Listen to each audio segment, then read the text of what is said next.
Hey guys, so tonight I'm going to bring to you a corn crab chowder. But before you freak out about the thought of having crab, I'm going to tell you an alternative way to make this. But I want to start with a little bit of background. So this cookbook I've probably had, seriously, at least 15 years. I made a handful of things in this, and I've actually skimmed by this recipe before and looked at the picture and thought, wow, that looks really good, and kept going. And here's why. Because when I look at the picture, all I see is a ton of cream. And so I try not to eat a lot of cream, and so I just simply avoided it. And so when some of you were saying last week, wow, it's getting colder, with like some ideas on winter soups you could make, I thought, okay, let me take a look at this. So when I looked at it, I thought, okay, so this sounds really good. It's actually 6 ears of sweet corn that you grill on the grill, so it gets a bit of a char to it. You buy Dungeness crab and you cook crab, and I thought, okay, I've never done that before. But as I look down through it, it's only got a half a cup of cream. Everything else is basically a broth base to it, or vegetables. And so I thought, okay, now first off, I would alter this straight out of the gate, because if I can't get sweet corn, and which is typically like a July, August, September time frame, I'm not gonna buy corn that I could buy in the store, because it's probably not gonna be that great. So I thought, you know what, I can definitely substitute frozen corn for this. And I just won't have to stand outside in the snow and actually grill the corn. We're gonna omit that piece of it. The other thing I thought, if you're somebody who doesn't like seafood, or the thought of buying your own crab legs and boiling them and cracking them and getting the meat out of it is more than what you wanna handle, my thought was you could easily buy a whole roasted chicken at Hy-Vee. The cooking is already done for you. It will be flavored and really easy just to pick out the meat that you need, and pretty much a lot of this other stuff would be about the same. A little different, maybe this is gonna use fish stock, but you would use like chicken stock. So when I write up the recipe and we submit it with the video, I'll make sure to provide the alternative if you decide to make this as chicken based versus crab. But let me say one thing. Making the crab was super easy. So all I had to do was boil, I had this about 2/3 full of hot water. I talked with the fish guy at Hy-Vee and told him what I was making. And so when I was looking at like the big snow crab, he's like, you're gonna throw it in a soup. Don't buy the most expensive crab meat.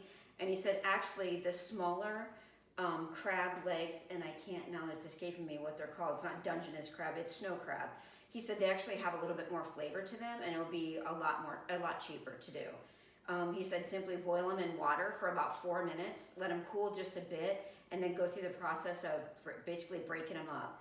And so he actually gave me a tool to use to get the small pieces out. A lot of them, if you look at it, you'll see big streams of just straight crab meat, and it's simply cracking the crab and it just pulls right apart. So probably the hardest part was just spending the 20 minutes it took me to pull the crab meat out. But now here's the good thing. So I'm gonna make this fish stock, and I have all these crab shells that I'm gonna put in that fish stock. And so once the stock is all made, I'm gonna strain it to get rid of all the solids, but it's gonna have such a better flavor than if you just didn't use them. You could, but it would be a much better flavor.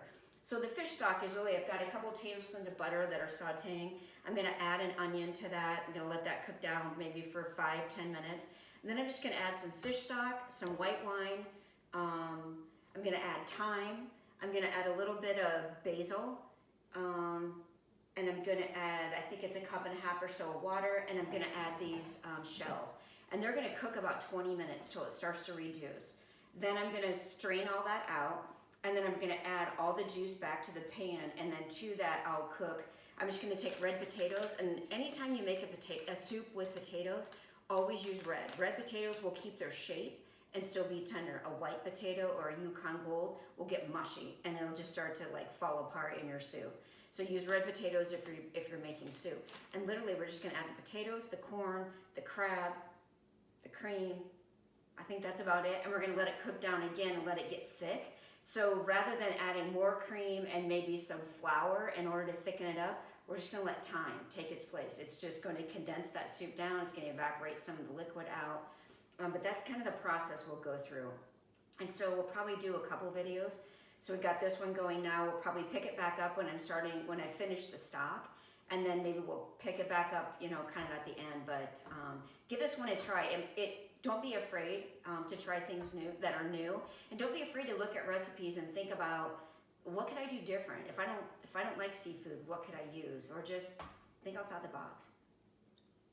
So our stock is ready. I don't know if you can come on over here, Nick, you can see this. It's super hot. So you can see all that goodness.